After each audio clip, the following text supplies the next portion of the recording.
लूका रचित सुसमाचार 14वीं अध्याय को ध्यान करें। लूका रचित सुसमाचार 14वीं अध्याय में लिखा हुआ वचनों की संख्या 35। इस 35 वचनों में कहा गया हुआ प्रामुख्य विषय पहला वचन से लेकर 6वें वचन तक लिखा हुआ वचन की भाग में सब्त के दिन यीशु मसीह ने एक व्यक्ति को चंगा करने का घटना को आलोचना करना। 7वें वचन से लेकर 11वें वचन तक ए लेसन ऑफ ह्यूमैनिटी, मानवता के संबंधित कुछ प्रत्येक विषय एज ए ह्यूमन किस रीति से रहना है उसके बारे में कहा गया है। 12वें वचन से लेकर 15वें वचन तक ए ट्रू क्रिश्चियन फीस्ट, 12 वचन से लेकर 15वें वचन तक लिखा हुआ वचन की भाग में अ ट्रू क्रिश्चियन फीस्ट के बारे में वहाँ एक महान भंडारा हमको दिखाई देती है। उस भंडारे में किसको बुलाने के लिए कह रहे हैं? It's a true Christian feast.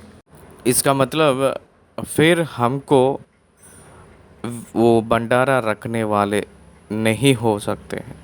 जो भंडारा नहीं रख सकते हैं उन लोगों को बुलाने के लिए कह रहे हैं। उसके बाद 16वें वचन से लेकर 24 वचन तक लिखा हुआ वचन की भाग में अ पैराबल ऑफ ग्रेट सपर, एक बड़ा बोझ बनवाकर उस बोझ में महान लोग नहीं आए हैं कहकर, और उस बोझ में वो लोग नहीं आने के वजह से अंधे लोगों को, लंगड़े लोगों को बुलवा कर उस बोझ में इन लोगों को बिठाने के लिए कहे थे। यही उसमें लिखा गया है। उसके बाद 25 वचन और 27 वचन तक, 25 वचन से लेकर 27 वचन तक डिसाइपलशिप की टेस्ट किया जा रहा है। वहाँ डिसाइपलशिप का मतलब उनके चेले के रूप में जो आए हैं उन लोगों को परीक्षा किस रीति से रहेगा, किस रीति से वो लोग टेस्ट कर रहे हैं। माता को, पिता को, पत्नी को, सारे बहन भाई लोगों को प्राण के जैसे अप्रिय ना जाने तो वो लोग मेरे चेले नहीं हो सकते हैं। एक चेला किस रीति से टेस्ट किया जाता है उसके बारे में यहाँ कहा गया है। 28 वचन से लेकर 30वें वचन तक जो गार्ड बनाने वाला किस रीति से हिसाब डालकर बनाएगा उसके बारे में लिखा गया है। 31 वचन से लेकर 34 वचन तक एक राजा ने किस रीति से समाधान कर लेता है दूसरी राजा से उसके बारे में कहा गया है। 34 और 35 वचनों में नमक के बारे में कहा गया है कि नमक का स्वाद बिगड़ जाए तो किस रीति से उसको इस्तेमाल किया जाता है, फेंका जाता है, निकम्मा हो जाएगी कहकर कहा गया है। इस रीति से इस अध्याय के डिवीज़न हम लोग देख सकते हैं। पहला वचन से वचन को हम लोग ध्यान करें। लूका रचित सुसमाचार 14वीं अध्याय पहली आयत। फिर वह सब्त के दिन फरीसियों के सरदारों में से किसी के घर रोटी खाने गया और वे उसकी गाँठ में थे। बाइबल बहुत दिव्य रूप का विवरण देती है। यीशु मसीह क्या करते हैं कहकर उनकी कॉम्पिटिटर्स यानी उनके विरुद्ध जो लोग हैं उनको देख रहे थे, इंतज़ार कर रहे थे कि वो क्या करने जाएगा, क्या करेंगे। वो लोग यीशु के साथ ही थे और यीशु जहाँ भोजन कर रहे हैं उसी बोझ में वो लोग भी थे। लेकिन यीशु में गलतियों को पकड़ने के लिए उनके कार्यों में देख रहे हैं, खोज रहे थे। आजकल समाज में भी ऐसे लोग आपको बहुत लोग दिखाई देते हैं। उसके बाद पवित्र आत्मा परमेश्वर ने यहाँ लिखवाया था वो लोग कौन है। कौन है वो लोग? यहाँ लिखा है पहली आयत में, फरीसियों के सरदारों में से एक। ये भोजन को जो नियुक्त किया था वो फरीसियों के जाति के हैं और फरीसियों के सरदारों में एक है। इसका मतलब है कि वो किसकी संबंधी है प्रभु ने यहाँ बताए थे, दिखाए थे। उसकी अधिकारी का मतलब उसकी स्टेटस क्या है दिखाए थे। यीशु मसीह ने सब्त के दिन, विश्राम के दिन उसके घर भोजन करने गए थे। क्या आप समझ रहे हैं? विश्राम के दिन। मैं तो इसके बारे में ये सोच रहा हूँ, ये भी एक तरफ देखा जाएगा तो एक प्लान के जैसा दिख रही है। फरीसियों ने ही हमेशा उनको सामना करते थे, उनको पकड़ने के लिए कोशिश करते थे ना, इसलिए विश्राम के दिन उनको भोजन खाने के लिए न्योता दिए होंगे। वहाँ बुलाकर उनको गात में देख रहे थे। इसका मतलब प्री प्लान्ड सिचुएशन रहे तो ही ऐसे परिस्थितियाँ रहेगी।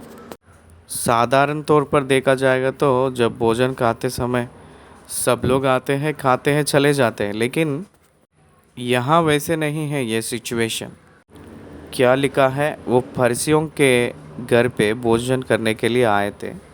लेकिन एक बात हमेशा याद रखना है कि उनको नहीं पता हुआ कुछ रहता है क्या दुनिया में।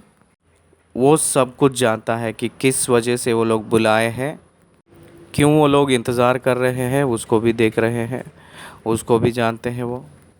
इसलिए वो भी स्ट्राइट पॉइंट पे आ गए थे। इसको छोड़ और पवित्र आत्मा परमेश्वर ने और एक विवरण कुछ नहीं दिया था यहाँ। उस भोजन के बारे में, आहार की पदार्थों के बारे में, और कितने लोग बैठे हैं, कौन कौन बैठे हैं, वो कुछ भी नहीं लिखवाया था यहाँ परमेश्वर ने। उन्होंने डायरेक्टली, यीशु मसीह उनके हृदय को जानते हैं, इसलिए उन लोगों से ये प्रश्न पूछ रहे थे। वहाँ एक मनुष्य उसके सामने था जिसे जलंधर का रोग था। इस पर यीशु ने व्यवस्थापकों और फरीसियों से कहा, क्या सब्त के दिन अच्छा करना उचित है या नहीं? उन लोगों को समझ में आ चुका है, हमारे बारे में वो जान लिया है क्या हम लोग उसके अंदर गलती को पकड़ने के लिए देख रहे हैं। विश्राम के दिन किसी को ठीक किए तो पकड़ सकते हैं उनको कहकर, उनके ऊपर एक निंदा डाल सकते हैं कहकर देख रहे थे। इसलिए प्रभु भी उनको यही प्रश्न सीधा पूछे थे, विश्राम के दिन चंगा करना न्याय है या नहीं, उचित है या नहीं? मान लीजिए एक गदही गड्ढे में गिरी है तो उसको बाहर निकालते हैं और उसको ठीक करने के लिए कोशिश करते हैं ना। एक गदही के ऊपर उतना दया दिखाए हुए सारे मानव लोग, तो एक मनुष्य को ठीक करना उचित है या नहीं? उन लोगों को पता है कि वो न्याय है कहकर, उचित है कहकर, लेकिन वो लोग चुपचाप बैठे थे, क्योंकि उन लोग जान गए हैं कि हम लोग तो मिल चुके हैं कहकर, पकड़े गए हैं कहकर। चौथी आयत, परंतु वे चुपचाप रहे। तब उसने उससे छू कर चंगा किया और जाने दिया।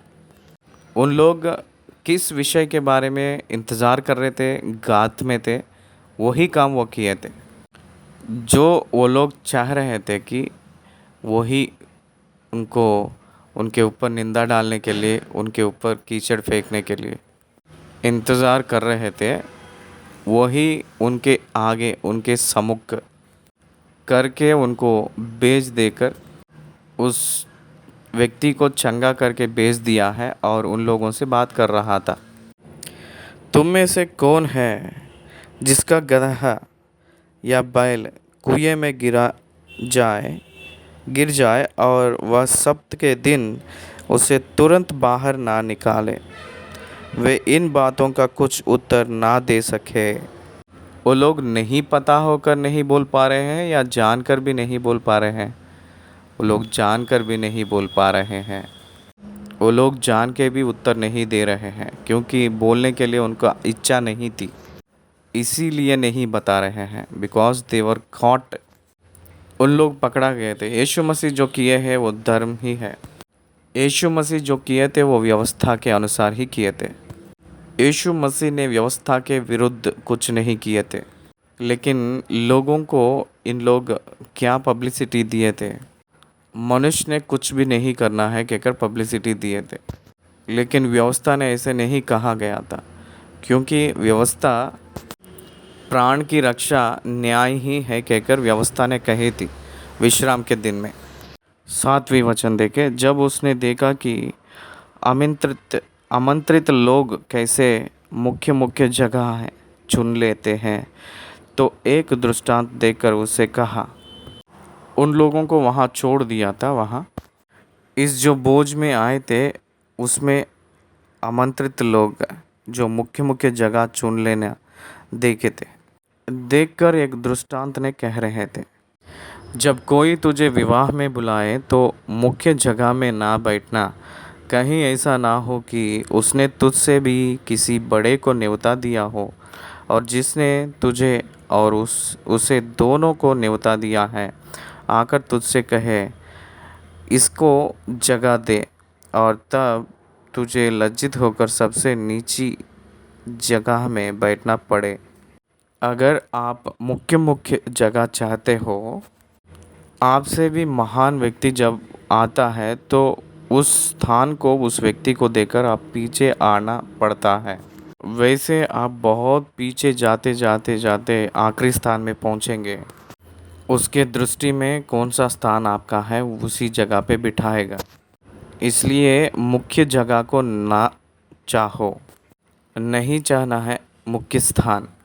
अगर आपके अंदर एक बड़ाई करना है हमको कहकर कोई भी चाहता है, अगर आप मुख्य जगह चाहते हो तो आप बहुत नीच स्थान पे बैठने के लिए कोशिश करिए। आपके स्थान को जो आपको बुलाया है वो ही आपको लेकर जाएगा।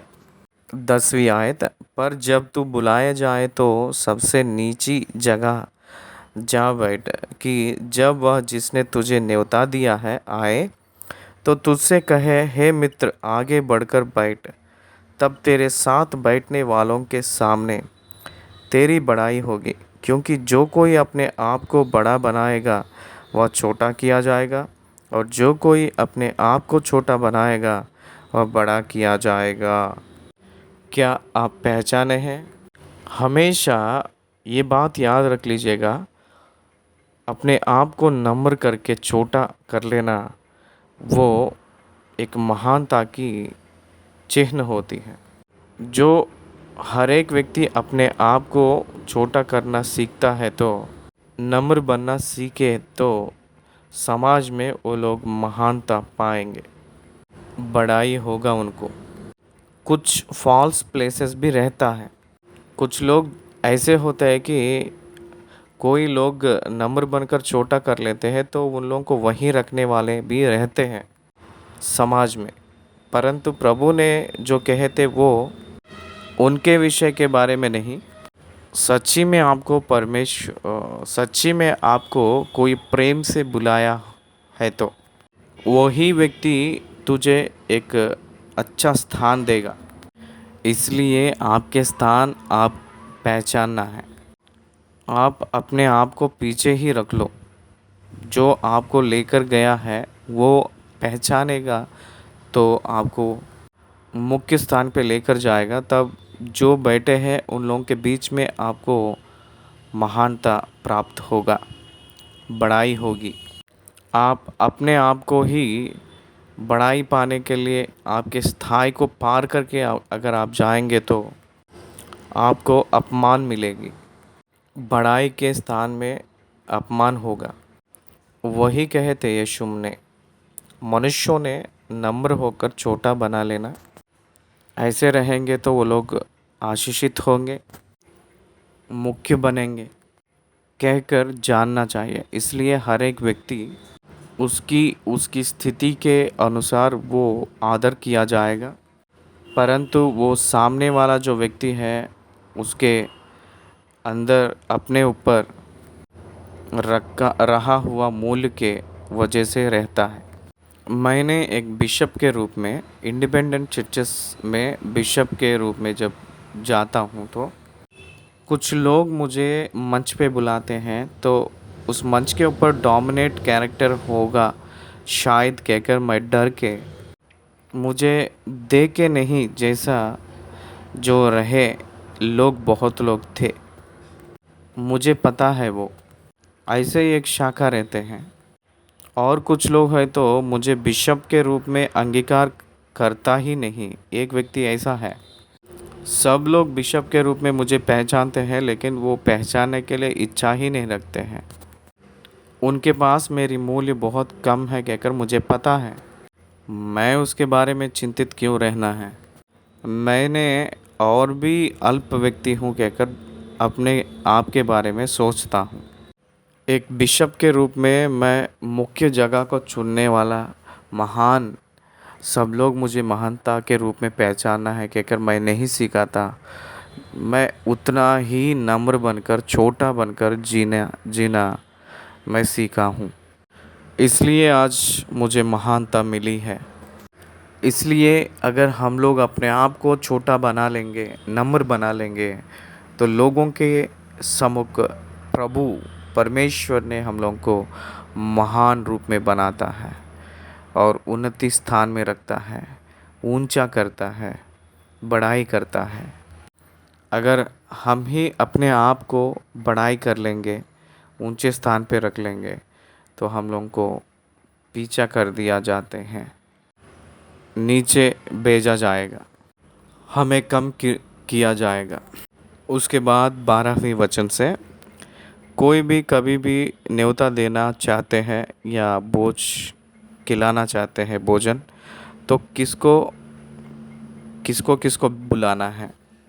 Christian style of banquet. मसीह लोग ऐसे करना है कहकर एक्सपेक्ट करते हुए बाइबल के आख्यान लोग ऐसे समझ लिए थे।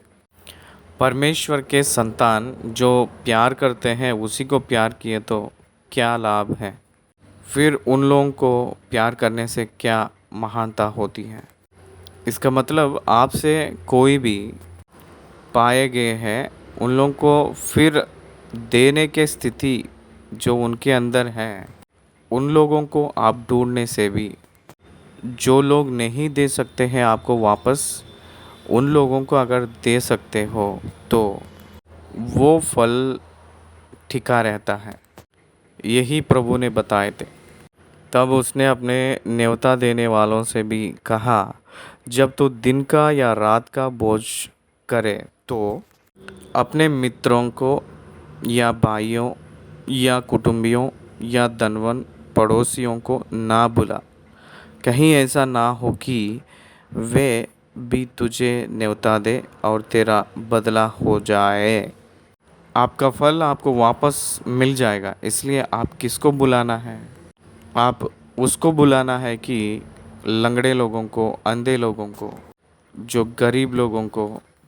परंतु तू बोझ करे तो कंगालों ढूंढो, लंगड़ों और अंधों को बुला। वो लोग बदला देने के लिए उनके पास कुछ नहीं रहता है। वो सब लोग आते हैं, भोजन खाते हैं और आशीष देकर जाते हैं। आपको देने के लिए उनके पास कुछ नहीं रहता है। इसीलिए आप धन्य होंगे। आप प्रत्युपकार पाने के लिए बोझ नहीं दिए थे। प्रत्युपकार ना किए हुए लोगों को भोजन खिलाया है, इसलिए तूने आशीष पाएगा, परमेश्वर के दृष्टि में धन्य होगा कहकर कहे थे। तब तू धन्य होगा क्योंकि उनके पास तुझे बदला देने को कुछ नहीं, परंतु तुझे धर्मियों के जी उठने पर इसका प्रतिफल मिलेगा। कब कब मिलेगा? धर्मियों के जी उठने का समय। इसलिए यीशु मसीह ने कहे थे मत्ती रचित सुसमाचार में 25 अध्याय 33 आयत से देखा जाएगा तो न्याय के दिन यीशु मसीह बात करते समय ये बातें जो यहाँ कहा गया है 31 से भी देख सकते हैं। जब मनुष्य का पुत्र अपनी महिमा में आएगा और सब स्वर्गदूत उसके साथ आएंगे, तो वह अपनी महिमा के सिंहासन पर विराजमान होगा और सब जातियों उसके सामने इकट्ठा की जाएगी। और जैसे चरवाहा भेड़ों को बकरियां से अलग कर देता, वैसे ही वह उन्हें एक दूसरे से अलग करेगा।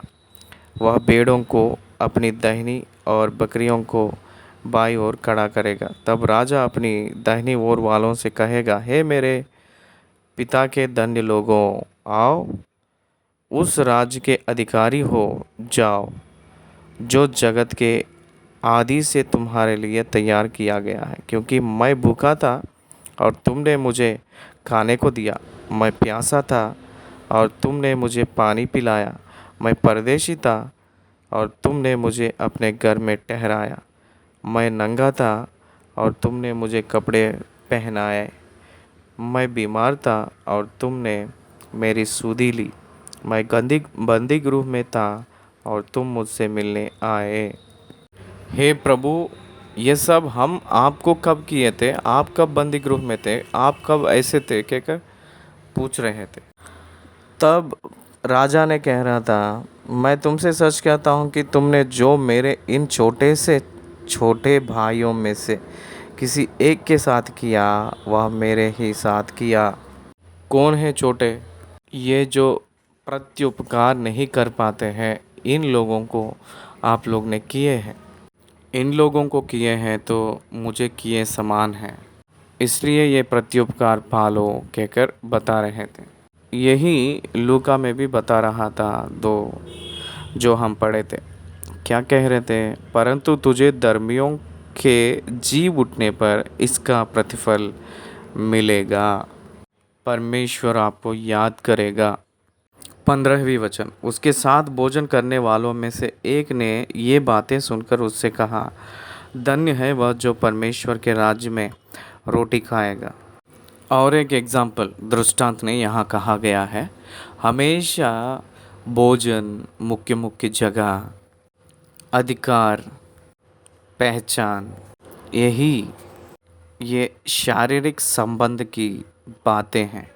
ये नहीं, दीनता, प्रत्युपकार नहीं पाते हैं, उन लोगों को मदद करना, फिर वापस नहीं आता है कहकर जानकर भी जो लोगों को मदद करना, these are all divine values, उसके ऊपर दृष्टि रखना है। 15वीं वचन, उसके साथ भोजन करने वालों में से एक ने ये बातें सुनकर उससे कहा, धन्य है वह जो परमेश्वर के राज्य में रोटी खाएगा। कौन है वो लोग? कैटेगरीज। उसने उससे कहा, किसी मनुष्य ने बड़ा बोझ दिया और बहुतों को बुलाया था। कुछ कैटेगरीज को बुलाया था, तो वो सब लोग एक ही मन से बहाने बोल रहे थे, कोई भी आना नहीं चाह रहा है बोझ में। मेरे जीवन में भी ये अनुभव मुझे है। मैं एक कोर्स को स्पॉन्सर करके सीख लो कहकर कहा था, आपके जो फीस है वो कोई और दूसरे दे दिए हैं, तो आप लोग आके सिर्फ सीख लो कहकर कहा हूँ। तो वो लोग कहे थे कि मुझे नहीं चाहिए, हमें नहीं चाहते हैं कहकर कहे थे। They paid course for you and come learn. No no sir, हमें ज़रूरी नहीं है कहकर कहे थे। क्यों? They don't want to listen, they don't want to learn. यहाँ भी जो भूख ख़त्म हुए सोए लोग हैं, मित्रों ही थे, बुलाया था, लेकिन वो लोग एक ही मन से बहाने बोल रहे थे। बहाने बोलने में एक मन ला लिए थे वो लोग। उन सब लोग एक ही मन के जैसा है कहकर अर्थ आती है। क्या है वो अर्थ? क्या है वो mind? We don't want that fellow, we don't want that opportunity. हमें वो फूड नहीं चाहिए, हमें वो मौका नहीं चाहिए, हमको वो भोजन नहीं चाहिए, कुछ नहीं चाहिए। जो हमें है वो काफ़ी है कहकर जैसे रहते हैं वैसे हैं। They refused the invited person, the one who sent the invitation. जो न्योता दिया गया था उनको इनकार कर रहे थे। भोजन को न्योता को इनकार करने से भी जो न्योता भेजा है उसको इनकार कर रहे थे। भोजन बनाया हुआ व्यक्ति को इनकार कर रहे थे वो लोग। हमारा काम हमें है कहकर बोल रहे थे उन लोग। उनकी बातें क्या है, उनके काम क्या है कहकर अगर हम देखेंगे तो उन लोगों के बातों में पता चल रही है कि वो सब लोग झूठ बोल रहे हैं कहकर बता रहा हूँ। आइए पढ़े। तब भोजन तैयार हो गया तो उसने अपने दास के साथ आमंत्रित लोगों को कहला भेजा, आओ अब भोजन तैयार है, पर वे सब के सब क्षमा मांगने लगे। पहले ने उससे कहा, मैंने खेत मोल लिया है और अवश्य है कि उसे देखूं। मैं तुझसे विनती करता हूँ, मुझे क्षमा कर दे। ये क्या है? क्षमा करो कहकर बोल रहा है, एक्सक्यूज़ मी कह रहा है, फॉरगिव मी कहकर बोल रहा है। लैंग्वेज इज़ गुड, उसका अच्छी भाषा दिखा रहा है यहाँ, लेकिन रिफ्यूज़ कर रहा है। आदर किए जैसा नाटक कर रहा है। प्रेम है हमको कहकर दिखा रहा था, पहचान रहे कहकर जैसे नाटक कर रहा है। लेकिन मैं आ नहीं पाऊँगा कहकर कह रहा है। क्या कारण है कि आ नहीं सकता है कहकर पूछे तो कह रहा है कि खेत को मोल लिया है, उसको देखने जाना है। उसको देखे के बाद में खरीदता है या खरीदे के बाद में देखता है? पहला देखे के बाद में ही कोई भी खेत को खरीद लेता है, लेकिन ये व्यक्ति खरीदे के बाद में देखने जा रहा है। Is it true? No, it is a complete false. ये गलत है और बुरा है, लेकिन क्षमा मांग रहा है। प्रोसीजर तो फॉलो कर रहा है, लेकिन ट्रूथ नहीं है उसके पास। दूसरा ने क्या कह रहा है देखे। दूसरे ने कहा, मैंने 5 जोड़े बैल मोल लिए हैं और उन्हें परखने जाता हूँ। मैं तुझसे विनती करता हूँ, मुझे क्षमा कर दे। कोई भी पहले परीक्षा किए के बाद में बैल को खरीदता है, लेकिन ये तो पहले खरीद लिया था, बाद में परखने लगा। मैं तुझसे विनती करता हूँ, मुझे क्षमा कर दे। क्या कर रहा है? वो विनती कर रहा है। इसका मतलब प्लीजिंग।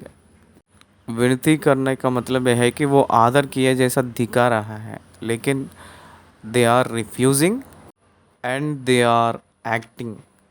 वो लोग कपटीपन कर रहे हैं। और एक व्यक्ति ने कहता है, तीसरा 20वीं आयत, और एक ने कहा, मैंने विवाह किया है इसलिए मैं नहीं आ सकता। कोई भी विवाह कर लेता है तो किसी परिवार को जब भोजन के लिए बुलाते हैं, नया परिवार, विवाह किए हुए लोग, तो उन लोग बहुत अच्छे से खुशी से जाते हैं खाने के लिए। दोनों मिलजुल के जाना पति पत्नी को बहुत अच्छा लगता है। लेकिन यहाँ के व्यक्ति क्या कह रहा है? मैंने विवाह किया है इसलिए मैं नहीं आ सकता कह रहा है। It is also false, he is also lying. ये भी झूठ ही है, ये भी गलत है। उस दास ने आकर अपने स्वामी को ये बातें कह सुनाई। तब घर के स्वामी ने क्रोध में आकर अपने दास से कहा, नगर के बाज़ारों और गलियों में तुरंत जाकर कंगालों ढूंढो, लंगड़ों और अंधों को यहाँ ले आओ। दास ने फिर कहा, हे स्वामी, जैसा तूने कहा था वैसे ही किया गया है, और फिर भी जगह है। ये सुसमाचार का सत्य है। यहूदी लोग यीशु मसीह को स्वीकार नहीं किए थे। परमेश्वर जो भेजा गया था, उस आज्ञा को, उस बुलाहट के अधीन नहीं हुए थे। यीशु मसीह के ज़रिया जो प्रभु ने नियुक्त किया गया उद्धार की बोझ में बुलाने के लिए बुलाया गया था, लेकिन वो लोग नहीं आए, नहीं आना चाहते हैं। इसलिए प्रभु ने गलियों में लंगड़ों को, अंधों को, गूंगों को, बहुत गरीब लोगों को, इसका मतलब अन्य लोगों को उद्धार पाने के लिए स्वागत किया है। उस भोजन में शामिल होने के लिए बुलाए थे। और भी जगह है। सेवक ने आकर कहा था, दास ने आकर कहा, हे स्वामी, जैसे तूने कहा था वैसे ही किया गया है, और फिर भी जगह है, फिर भी जगह है। स्वामी ने दास से कहा, सड़कों पर और बाड़ों की ओर जा और लोगों को विवास करके ले आ, ताकि मेरा घर भर जाए। सड़कों पर बाड़ों की ओर जा, वंडरफुल वर्ड्स है ये। Don't look at the people who are there. वो लोग कैसे हैं मत देखा करो, राज मार्गों में जाओ, हर एक जगह पे जाकर उन लोगों को लेकर आओ, पार्टिसिपेट करने के लिए कहो। ये जो बोझ व्यर्थ ना हुए जैसा उनको बुला कर लेकर आ, उन लोगों को बलवंत करके भी किसी ना किसी रीति से लेकर आ। हम लोग जो तैयार किए हैं ये जो भोजन व्यर्थ में नहीं जाना है। Let them enjoy. चाहे कुछ ना कुछ करके उन लोगों को लेकर आ, कहकर कह रहे थे। हे मेरे प्रिय बच्चों, that is the grace given to the church. That is the grace given and to the church. अंत काल में, आखिरी दिनों में और भी परमेश्वर के राज्य में जगह है। आने के लिए प्रभु बुला रहे हैं। तब जो योग्य है उन लोगों को नहीं, जो अयोग्य है उन लोगों को बुला रहा है। मैं अयोग्य हूँ, मुझे बुलाया है, मुझे वो बचाया है, मुझे उसकी सेवकाई में बुलाया है। मैं बहुत चंचल व्यक्ति है तो भी, मैं बहुत अपवित्र व्यक्ति है तो भी, मैं बहुत खराब व्यक्ति है तो भी परमेश्वर ने मुझे ठीक किया है और सेवकाई में इस्तेमाल कर रहा है, बुलाया है। This is the real meaning of this special parable. ये पैराबल क्यों कहा है पता है? क्योंकि church is an heir to kingdom of the God. परमेश्वर के राज्य में परमेश्वर के जन नहीं, परमेश्वर को जो नहीं जानते हैं वो लोग, जो योग्य नहीं हैं, जो लायक नहीं हैं, वो लोग उसके भवन में प्रवेश कर रहे हैं। उन लोगों को भी कैसे लेकर आ रहे हैं? विवास करके ले आ रहे हैं। आज सुसमाचार प्रचार हो रही है। जो लोग उसको यकीन करते हैं, विश्वास करते हैं, उनकी स्टेटस का संबंध नहीं है, उसकी स्टेटस का ज़रूरी नहीं है, उसकी जातवाद का ज़रूरी नहीं है, उनकी पढ़ाई का ज़रूरत नहीं है, उनकी नौकरी का ज़रूरत नहीं है, उनकी कामों की ज़रूरत नहीं है। दे कैन कम, वो आ सकते हैं प्रभु में। उसके बाद 24 वचन, क्योंकि मैं तुमसे कहता हूँ कि उन आमंत्रित लोगों में से कोई मेरे बोझ को ना चखेगा।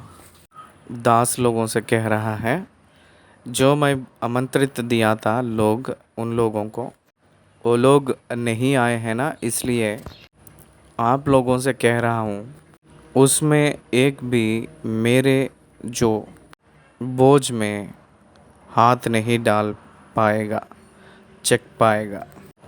अनुग्रह की काल में किया गया हुआ उस उद्धार की बोझ में नियुक्त किया गए हुए लोग आ नहीं पाए थे। विश्वास ना रखकर धिक्कार किए हुए यहूदी लोग परमेश्वर के बोझ ना पाए जैसा उनके मन की आंखें परमेश्वर ने बंद कर दिया है। उनको बंद कर दिया था अनाज्ञाकारिता के वजह से। इसीलिए यहूदी लोग आज भी यीशु मसीह को उद्धार करता है कहकर, वो मसीहा कहकर नहीं जानते हैं, नहीं पहचानते हैं। It is happening in our days. अपने दिनों में यही हो रही है। उसके बाद 25 वचन से लेकर 27 वचन तक चेला कैसा रहना है उसके बारे में लिखा गया है। क्या है वो परीक्षा, किस परीक्षाओं को सामना करता है चेला ने। Who is important and what is important. एक चेला के रूप में रहना चाहता है वो, उसको केवल परमेश्वर ही मुख्य है और उसकी परमेश्वर की काम, परिवार से भी, अपने खुद का प्राण से भी परमेश्वर ही मुख्य है। That is called discipleship. That is the cost of discipleship. Yeshu Masih ने सेवकाई को जो देने का मूल्य प्राण से भी बढ़कर रहना है कहकर उनकी उद्देश्य था। इसलिए आपके प्राण को अगर आप खोलेंगे तो फिर आप उसको पा सकते हो। अगर उसको कमाने के लिए आप कोशिश करेंगे तो खोलेंगे। पढ़ रहा हूँ, देखिएगा। जब बड़ी भीड़ उसके साथ जा रही थी तो उसने पीछे मुड़कर उनसे कहा, यदि कोई मेरे पास आए और अपने पिता और अपनी माता और पत्नी और बच्चों और भाइयों और बहनों वरन अपने प्राण को भी अप्रिय ना जाने। ये बातें कुछ सोचना चाहिए। अप्रिय ना जाने तो वह मेरा चेला नहीं हो सकता। अप्रिय ना जाने तो इसका मतलब यहाँ की अर्थ ये है कि मुझसे भी बढ़कर उन लोगों को अधिक प्रिय ना जानना। अगर किसको आप प्रिय जानेंगे, किसको आप धिक्कारेंगे? परिवार को धिक्कारोगे या परमेश्वर को धिक्कारोगे? परमेश्वर को धिक्कारोगे या भाई लोगों को धिक्कारोगे? परमेश्वर को इनकार करोगे या आपके प्राण को इनकार करोगे? इसका मतलब किसी को भी मैं इनकार करूँगा लेकिन परमेश्वर को नहीं, कहकर जो कहता है वो ही सच्चा डिसाइपल होगा। सोल्जर, एक सोल्जर युद्ध में रहे सो जब, एक सैनिक युद्ध में रहे सो जब, शत्रु की बंदूक अपने आगे रखे सो जब, देश चाहिए या कुटुंब परिवार चाहिए कहकर पूछे तो वो सोल्जर आगे ही बढ़कर मरेगा, पीछे नहीं मुड़ेगा। उस समय उसको जो याद आती है देश और देश की रक्षा, उसे छोड़कर परिवार के लोग नहीं। माता पिता पत्नी पत्नी जो पैदा की है, छोटे छोटे बच्चे, प्रेम से जो बड़े थे, भाई बहन लोग, सभी लोग रहते हैं लेकिन उसके प्राण से भी बढ़कर देश को प्यार करने वाले ही देश के लिए प्राण रख के मर गए थे। वो ही परम वीर चक्र के रूप में योग्य बने थे। That is the cost of discipleship. वही देश की भक्ति। इस प्रकार के योद्धा लोगों को देश सर झुकाकर सलाम करती है। इन द सेम वे इसको भी आप जानना चाहिए। प्रभु के लिए मरने का समय जब आती है, किसी के लिए आप पीछे मुड़कर नहीं आना है। मेरे बचपन में एक कहानी कहते थे, एक सैनिक ने अपने पत्नी को बहुत प्यार किया। ये सिर्फ कहानी है, बहुत ही प्यार किया था। कितना प्यार किया है कहकर पूछे तो बहुत प्यार किया है। सेना के साथ जब युद्ध में गया था, उस व्यक्ति को अपनी पत्नी याद आई थी। अयो, सेना में युद्ध के लिए जो गया हुआ मेरा पति, देश के लिए जो युद्ध करने के लिए गया था, वो वापस आया था पत्नी के लिए। पत्नी उसको देख ली थी तो घर पे वापस आकर वो कहा था, मैं आज युद्ध में जा रहा था, अगर आज युद्ध में जाता हूँ तो मैं मरने वाला था। मरे तो आपके जो बंधन टूट जाती थी, आपका जो गले में बांधा गया हुआ ये जो बंधन टूट जाती थी, इसलिए वापस आ गया हूँ कहकर कहा था। तो पत्नी शॉक्ड, शी वॉज शॉक्ड। उसकी पत्नी ने उसको नहाने के लिए गर्म पानी और सिंदूर और जो भी हल्दी सब कुछ ले आके, चूड़ियाँ ले आके स्नान करने के लिए कही थी। वो सैनिक ने, वो सिपाही ने अचंभ हुआ था, क्या है ये? मेरे पत्नी जैसे औरत लोग स्नान करे के बाद में जो लगा लेते हैं, ये पूरा क्यों तैयार करके रखी है? इसका मतलब उसकी पत्नी ने कही थी, आप सेना के दल से वापस आ गए थे दौड़कर, मुझे प्यार किए हैं कहकर आप वापस आ गए थे, इसलिए मैं ये पूरा तैयार करके रखी हूँ। आप भी एक स्त्री के समान हैं क्योंकि आप वापस आ गए हैं। You are not a real man. वो स्नान ना करके वापस चले गया था सेना में, वहाँ मर गया था। वो स्त्री उसकी पति को एक रोष का सैनिक के रूप में देखना चाही थी, ना कि डरपोक वाला। परमेश्वर भी हमसे क्या चाहता है पता है? अपने प्राण को भी हम लोग प्रिय ना जानकर लड़े जैसा, यानी इस अंधकार के ताकतों से लड़कर उसकी राज को फैलाने के लिए रहने वाला जैसा, ना कि इस धरती के जो सारे बंधन को प्रिय जानने वाले, ना कि अपने प्राण को प्रिय जानने वाले, वही लोग चेले होंगे कहकर प्रभु चाह रहा है। 27 वचन, और जो कोई अपना क्रूस ना उठाए और मेरे पीछे ना आए, वह भी मेरा चेला नहीं हो सकता। चेला का मतलब उसके लिए प्राण को भी नहीं परवाह करता है, वही चेला होगा कहकर उनकी उद्देश्य है। 28 वचन से लेकर 30वीं वचन तक एक गार्ड बनाने के बारे में लिखा है। कोई भी एक गढ़ बनाना चाहता है तो वो पहले बैठकर कर्चा ना जोड़ के पूरा करने की सामर्थ्य मेरे पास है कि नहीं कहकर देखता है, बाद में ही वो बनाने के लिए चाहता है। नहीं तो वो शुरू करके पूरा नहीं किए तो उस सड़क पे जाने वाले सब लोग देखकर उसको मजाक करेंगे, टट्टों में उड़ाएंगे।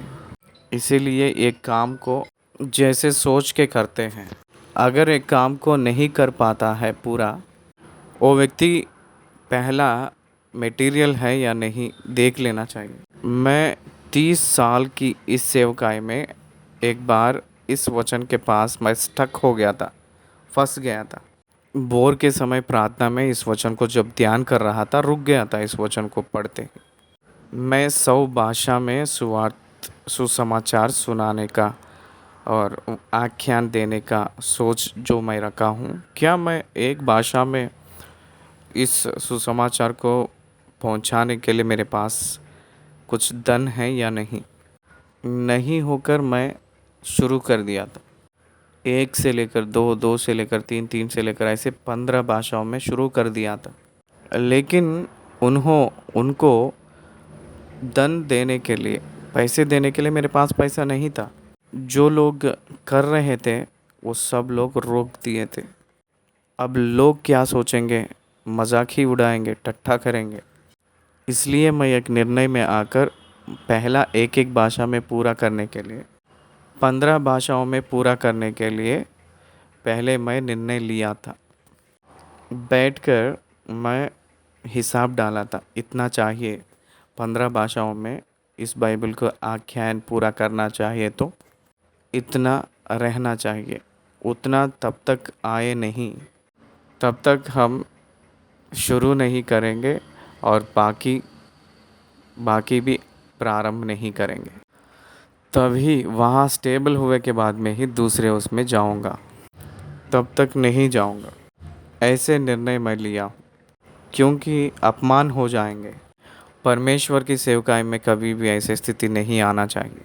हम लोग कभी कभी विश्वास कहकर शारीरिक संबंध बहुत उत्साह से सोचकर आगे चले जाते हैं, परमेश्वर को अपमान लेकर आते हैं।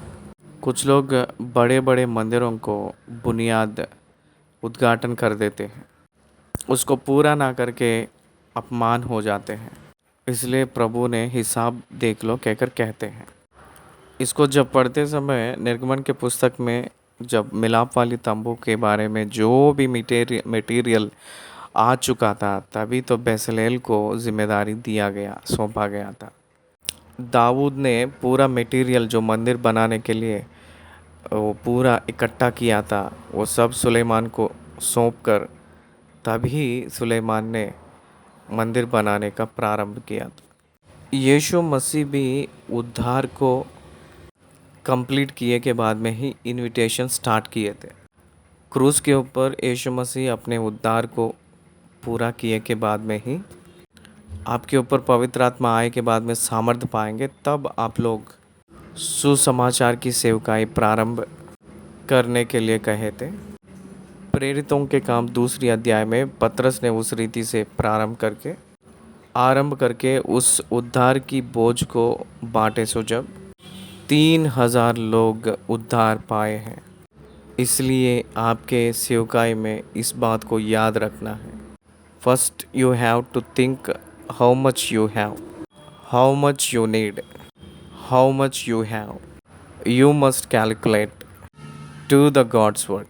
इसलिए विश्वास का मतलब कर्म ना होकर आगे बढ़कर परमेश्वर को अपमान और आपको अपमान नहीं लाना है, वही हम लोग यहाँ सीखना है। मैं सीख लिया हूँ तो आपसे भी मैं बता रहा हूँ।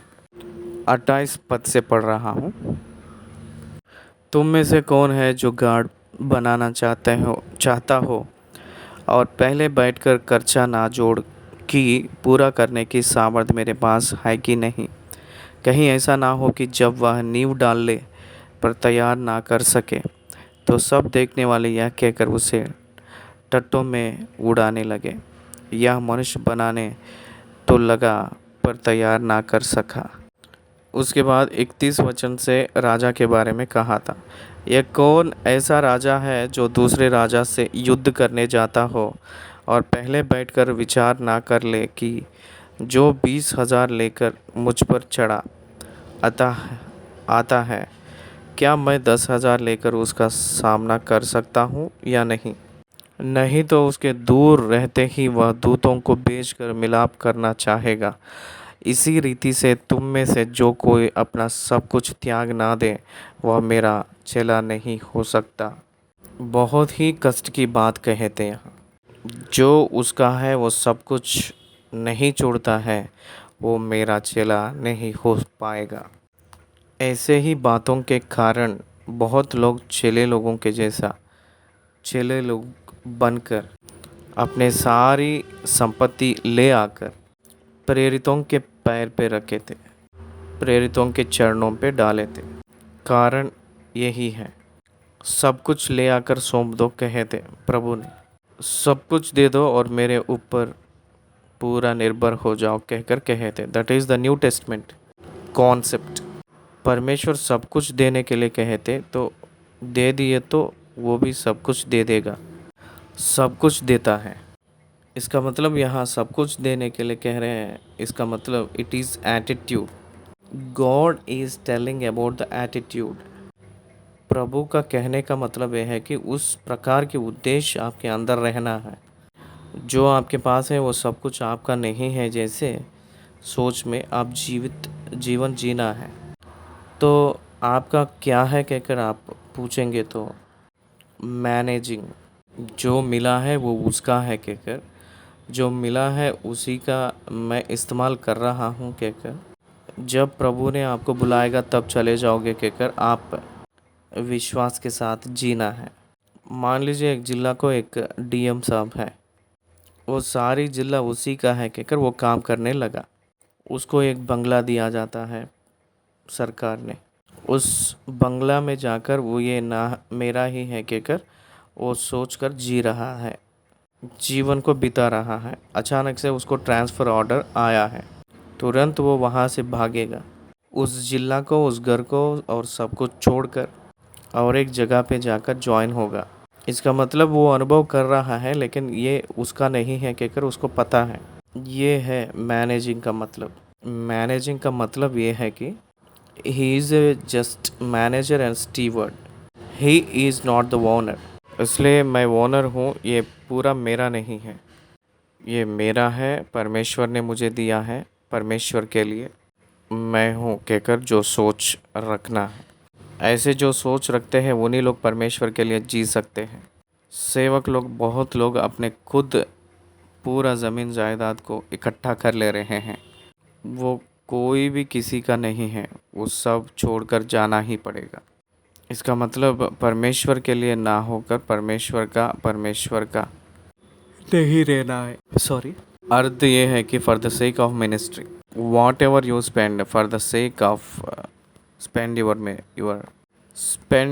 for ministry, you must go and enter into the gates of God with empty hands। परमेश्वर के सम्मुख जाते समय अपने खाली हाथों से जाना है। कुछ भी इकट्ठा किए हैं वो परमेश्वर के काम के लिए, परमेश्वर के लिए ही होना चाहिए, वो व्यक्तिगत रूप के लिए नहीं। प्राइम मिनिस्टर हैं, प्रेसिडेंट हैं, अगर वो लोग दिल्ली में रहे तो उन लोग उस स्थान जहाँ वो लोग रहते हैं उस पद से जब वो लोग उतरते हैं तो तुरंत निकलकर वहाँ से जाना पड़ता है, वो सब छोड़ना पड़ेगा। तब तक वो सब बहुत संभाल के बचाते हैं। जब उनका पद खत्म हो जाती है तब वो लोग छोड़कर चले जाते हैं। हम सब भी ऐसे ही हैं। परमेश्वर जो कुछ देता है, घर देता है, स्थान ज़मीन देता है, साधन देता है, जो कुछ देता है, everything for God, everyone for God, परमेश्वर के लिए है कहकर हाथों को खाली करके आगे बढ़ना है। 34, नमक तो अच्छा है, परंतु यदि नमक का स्वाद बिगड़ जाए तो वह किस वस्तु से नमकीन किया जाएगा। वह ना तो भूमि के और ना खाद के लिए काम में आता है। उसे तो लोग बाहर फेंक देते हैं। जिसके सुनने का कान हो वह सुन ले। इसका मतलब यह है कि जो लोग समझने के लिए सामर्थ्य है, समझ लीजिए। आप लोग एक पर्पस के लिए भेजा गया है। वो पर्पस आप में मिस हो गए तो आप लोग किसी का काम नहीं आएंगे। आप लोग आकार में तो दिखने में नमक के जैसा दिखते हैं, लेकिन उसके अंदर स्वाद नहीं है। दिखते तो सेवक के जैसा, लेकिन अंदर जीवन नहीं है।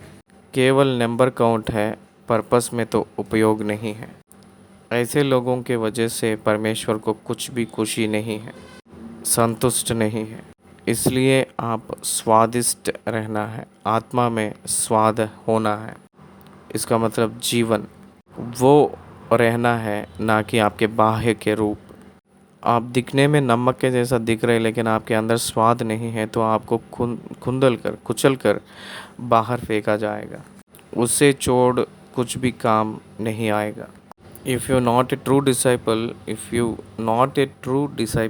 there is no use of for God.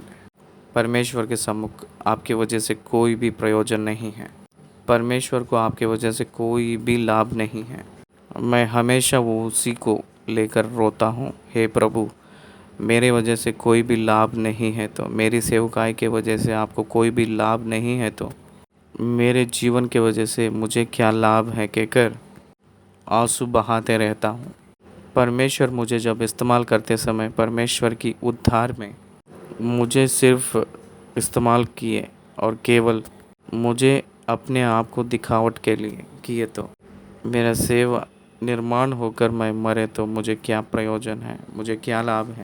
मैं 30 साल से कर रहा हूँ ये सेवकाई, कष्ट उठाकर कर रहा हूँ ये सेवकाई। परमेश्वर के राज्य में अगर वो पहचान नहीं पाए तो मेरे जीवन के वजह से मेरे सेवा में क्या लाभ है। इसलिए मैं स्वाद होकर जीवन बिताना है, जीवन जीना है, निस्सहार निस्वाद होकर नहीं। I must love A faithful life, I must live A faithful life, I must live a powerful witnessing life for Christ. वो नहीं है तो मेरे जीवन की वजह से लाभ नहीं है कहकर मुझे पता है। जिसके सुनने का कान हो वह सुन ले। सुनने के लिए कान है क्या, इसका मतलब ठीक करने का हृदय आपके अंदर है या नहीं कहकर अर्थ है। Receive the truth as it is कहकर अर्थ है। सत्य को सत्य के रूप में स्वीकार किए तो आपको अर्थ समझ आ रही है कहकर अर्थ आती है। आपके जीवन में पर्पस को खोलेंगे तो कोई भी काम नहीं है।